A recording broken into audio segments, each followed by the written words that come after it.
What's up, guys? Hillbilly Dude here, and today I'm wanting to try out this little mess kit, stainless steel mess kit that I got from Walmart. So I've got a couple cans. We're gonna make a little rocket stove. We're gonna cook up some rice and maybe some bacon, see what we can do with it. But really the main goal is just to see if this thing is actually worth buying. It was only like $5, so it's real light, very affordable. We'll see if it's worth anything. Stick with me. Basically what I'm wanting to do is use these two cans. I have two different sizes. This is like a 1-pound soup can, and I think it's going to work a lot bigger because it's taller and it's got a bigger mouth on it. And then this is just your average like 15-ounce bean can or whatever. We're going to give it a try, see which size works better, and see if we can get this little mess kit hot enough to actually cook anything.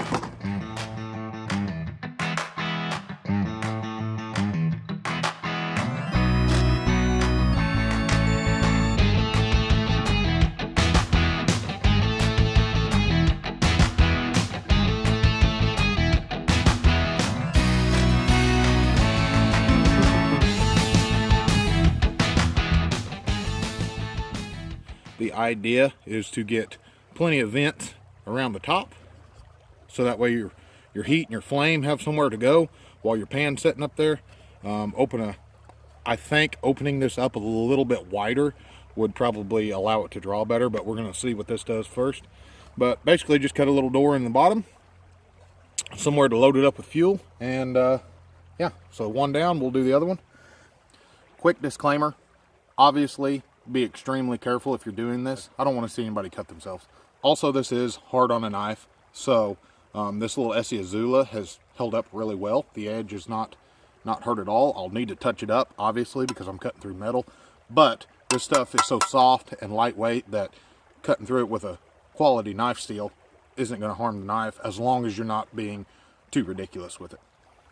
If you have power tools accessible, a drill would be best for perforating these vents around the top, and some kind of little maybe tin snips and pliers, or a Dremel with a cutting wheel or something like that would be best for cutting out the door. But I just wanted to demonstrate that it can be done with just a simple small knife, in case you're in a survival situation or if you're on the trail. I wouldn't recommend doing this actually if you're on the trail, if you're too far out, because the potential for getting hurt is a lot higher than the reward. There's other ways to heat your food. This is just kind of a cool little project you can do. So we got both of our little hillbilly hobo stoves set up. Now all I gotta do is throw a little bit of fuel in there and get it going. The beauty of these stoves is that they're extremely fuel efficient.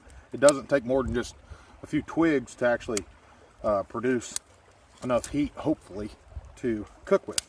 A well-designed rocket stove that's actually been manufactured, made up, you know, whether you make it yourself or you buy one, is going to be a lot more efficient than this. But this is basically the same concept, and all it's doing is just channeling all the heat, so you're way more efficient than having to burn a lot of stuff and losing a lot of your heat around the edges of your pan.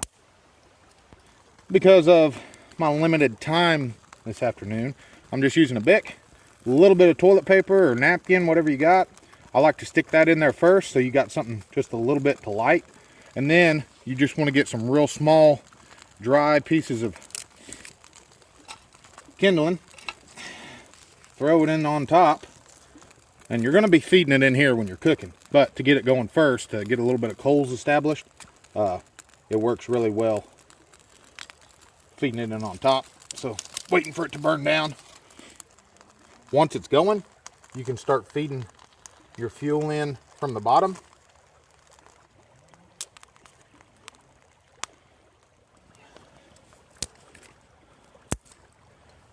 This is my high dollar mess kit from Walmart. I believe it's in the neighborhood of $5. Doesn't look like it's going to be too bad. Obviously the quality is not going to be there. I mean, for $5 it's going to be really light, really flimsy, but something that you can afford if you're on a tight budget to throw in your bag, whether it's a bug out bag or a hiking bag, because this is light enough. There you go. It all packs up into a nice, neat little kit. Comes with a bowl, or you could use that as an extra pan if need be. It just doesn't have a handle. There's a lid with a cheap little plastic handle for your pot. A cup, plastic cup. So they did put measuring marks on the inside. You just can't hardly see them. They've got a 3 ounce, 5 ounce, 7 ounce line. So you kind of have an idea if you're measuring out rice or water or something like that. And then of course it has a little pot with a, actually, it doesn't seem like it's too bad a quality for $5. I expected it to be a little more flimsy than that. But it comes with a little handle and a lid. And of course you have the frying pan with a handle. So let's see what we can do.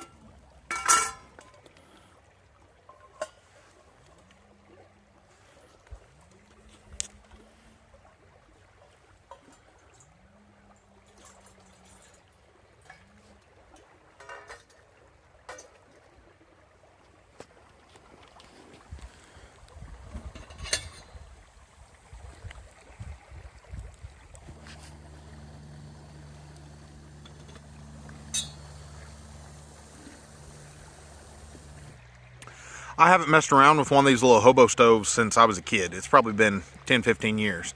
This particular example is maybe not the best. The small can just didn't work out so well. Maybe if I would have made the feed port where it could suck air a little bit bigger, it might have helped. But I think just the height of the can, it's not very tall, and the real narrow feed port that I cut in it, I think that was a lot of the problem. I just couldn't hardly keep it going. The big can is doing great. It's doing really well. It's drawing air. It's exhausting out the top like it should be. The only modifications I think I would do to this is maybe make the feed port slightly larger even on this one, and put some small vents around the bottom as well, because right now it's trying to suck air through the same hole that I'm feeding it.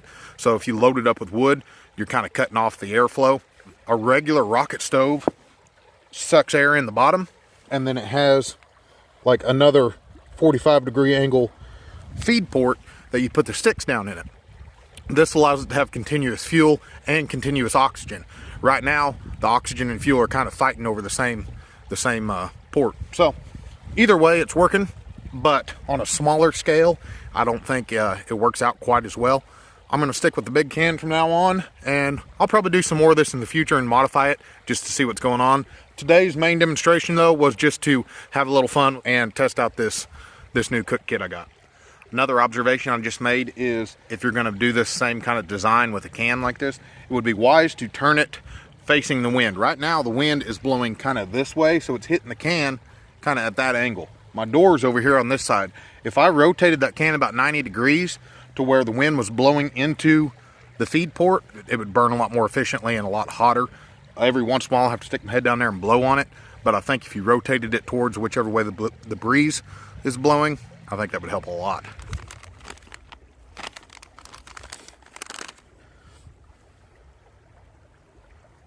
Probably would have been a good idea to bring a spoon or something so I didn't have to stir it with a stick, but I'm not fancy. It doesn't bother me.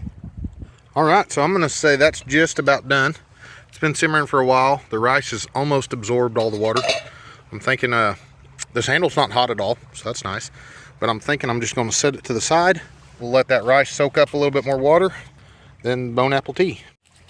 I believe this rice is ready to eat now. The cool thing about this little pot that they give you is this handle does not get hot at all, which is super nice. But also, all you got to do is set it down, push down on it, and then you can knock it out of the way, and you're ready to eat. It's cooled down enough I can kind of hold on to it. I wish I would have brought a spoon. Anyways, thanks for watching, guys. Please like and subscribe.